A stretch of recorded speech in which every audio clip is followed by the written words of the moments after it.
तुम्हारे किसी खास को कोई अगर अपनी तरफ खींच रहा हो, तुम्हारे किसी निजी व्यक्ति को जिसे तुम बहुत चाहते हो, बहुत प्रेम करते हो, बहुत स्नेह करते हो, बहुत दुलार करते हो, वो अगर कोई अपनी तरफ खींच रहा हो, उसे कोई तंत्र से, मंत्र से, पूजा से, किसी विधि से, किसी परंपरा से कान भरकर, बेवकूफ बनाकर, दिमाग खराब करके, इधर उधर की बातें करके, किसी का सहयोग लेकर के, पारिवारिक उलझनों की वजह से, रीजन चाहे कोई भी हो, आपके अपने को छीनने वाला, चाहे उसके घर का हो और चाहे उसका कोई खास हो, चाहे कोई परिस्थिति की वजह से हो, चाहे कोई अनदर कारण हो, थोड़े से उड़द के दानों को इस प्रकार से प्रयोग में लाने से ये विधि इतनी ताकतवर है कि 100% ये मुसीबत टल जाती है।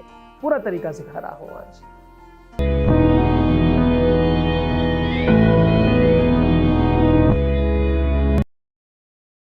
आत्मबोध का सबसे बड़ा कारण प्रेम है।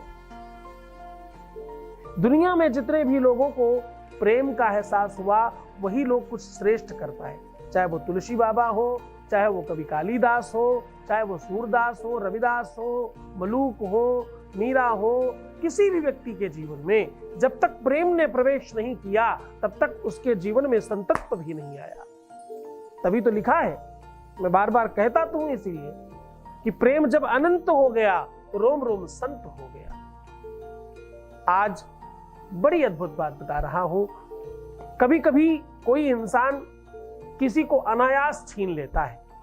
सालों का रिलेशन, वर्षों का रिश्ता, पुरानी चली आ रही बड़ी व्यवस्थाओं को कोई अचानक आकर तोड़ देता है, खराब कर देता है।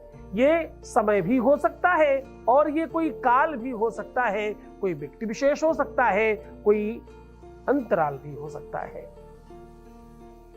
अब देखो, सिचुएशन चाहे कोई भी हो, हमें तो सॉल्यूशन से मतलब है ना। कोई भी व्यक्ति दूर होता ही क्यों है?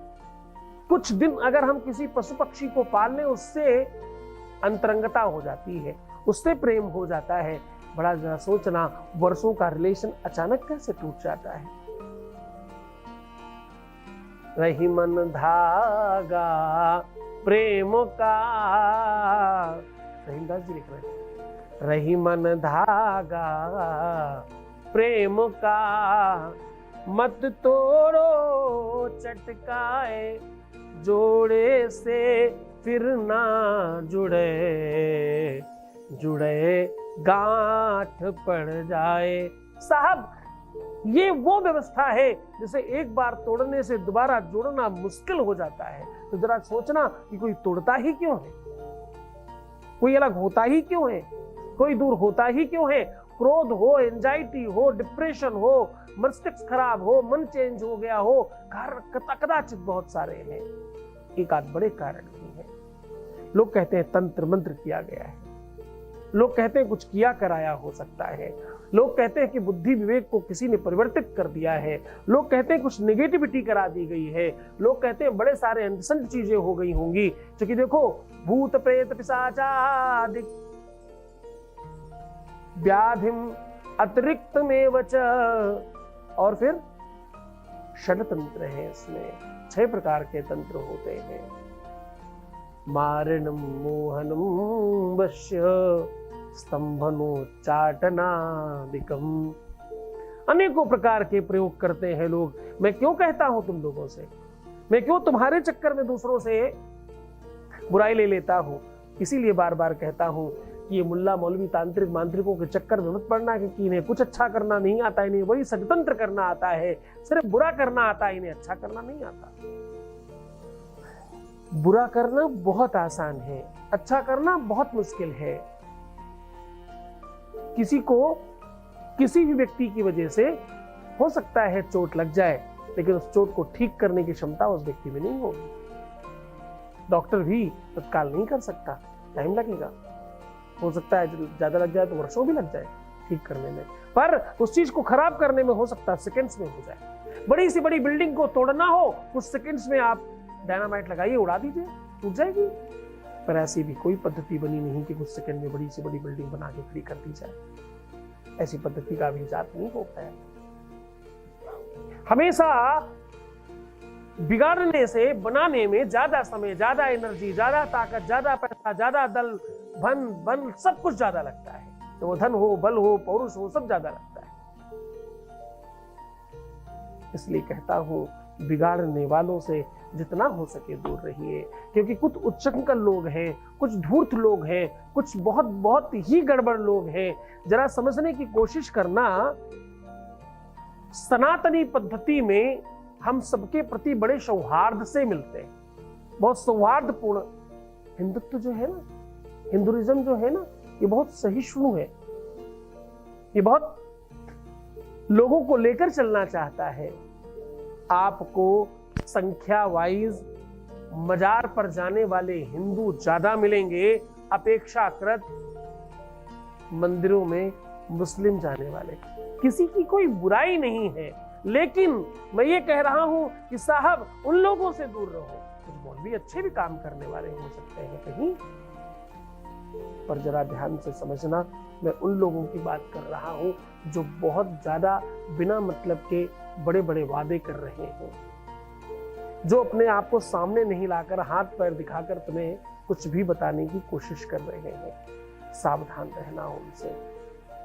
तंत्र अगर तुम्हारे ऊपर है, उसके बड़े सारे तरीके हमने पहले बताए हैं कि तुम कैसे चेक कर सकते हो। इसके पहले वीडियो बहुत सारे पड़े हैं, आप चेक कर लो। रात में दूध रखकर चेक करवाते हैं, नींबू से चेक करवाते हैं, बहुत हजारों तरीके हैं। आप तत्काल चेक कर सकते हो। कहते हैं एक और बढ़िया तरीका बताता हूं, आज बड़े ध्यान से समझना। मेथी के कुछ दाने एक सूती कपड़े में करके अगर आप तत्काल उसे गीला करके किसी के नब्ज में लगाएं, अगर उसके ऊपर तंत्र मंत्र है फोटो पर भी, तो वो दाने कुछ ही क्षणों में अंकुरित हो जाएंगे। इससे पता चल जाता है कि आपके ऊपर प्रयोग है या नहीं है।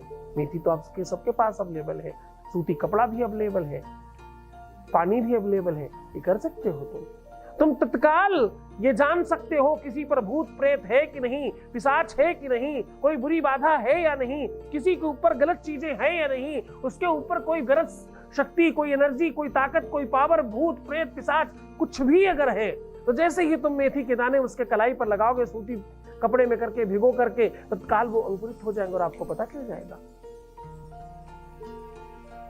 ये दुनिया का सबसे महत्वपूर्ण तरीका है ये जानने का कि भैया किसी पर भूत प्रेत है या नहीं। चलो, लेकिन आज हम आपको कुछ और बता रहे हैं। आज मेथी नहीं, आज हम आपको उड़द की दाल पर प्रयोग बता रहे हैं। उड़द की दाल को संस्कृत में माख बोलते हैं। अनुष्ठानों में, यज्ञों में, पूजाओं में इसका बड़ा प्रयोग होता है। वो पूरी सीधी तरीके की व्यवस्था आपको साझा कर रहे हैं। आपको क्या चाहिए? आपको चाहिए छोटी सी बांस की डलिया, आपको चाहिए उड़द के पापड़, कितने? 10 पीस, और हर पापड़ के ऊपर आपको उड़द की दाल, दही, चावल और सिंदूर मिला करके थोड़ा थोड़ा रखना है। सबके ऊपर फिर से ऊपर से सिंदूर लगाना है। सिंदूर लगाने के बाद सबके ऊपर कलावा, थोड़ा थोड़ा कलावा समझते हैं, मौली, वो डालना है। और सबके जब सारी सामग्री रख दे, ऊपर से आपको एक कपूर रखना है हर जगह, यानी 10 के 10 जगहों पे। इस कपूर को आपको जरा ध्यान से रखना, क्योंकि आप अपने लिए कर रहे हैं। इस कपूर को आपको तब जलाना है जब आप वहां रखने जाएंगे। एक बार आप बिना जलाए अपने ऊपर से 3 बार उतार करके घर से बाहर निकल जाइए लेकर के। कहीं पर भी चौराहे पर, सड़क पर, सुनसान जगह पे, मंदिर के बाहर रखा जा सकता है। रखते समय आपको 10 के 10 कपूर जला देने हैं और जला करके तत्काल वहां से वापस आ जाना है। घर में प्रवेश करने के पहले आपको हाथ पैर धो करके अंदर आना है, इसलिए पानी वगैरह पहले से बाहर रख के जाइएगा। जब आप ये जला के हट रहे हो, उसी समय आपको बोल देना है ओम 10 दिक्पाल देवताभ्यो नमः। बस इतना सा कह देना है। बाकी सारा का सारा काम अपने आप हो जाएगा। आप करिए, इससे तत्काल बेनिफिट होता है। हर किसी को हुआ है, तुम्हें भी होगा। बहुत मन से करना, बहुत श्रद्धा और विश्वास से करना। तुम सकारात्मक रहो, बाकी सब मैं कर रहा हूँ, मेरी जिम्मेदारी है। मेरा पूरा का पूरा दारोमदार है, मैं सब कुछ करके दूंगा। बस तुम अपना ख्याल रखना, मैं तुम्हारा भी रख रहा हूँ, तुम्हारा, तुम्हारे प्यार का और तुम्हारे परिवार का सबका ख्याल रख रहा हूँ। ओम नमः शिवाय।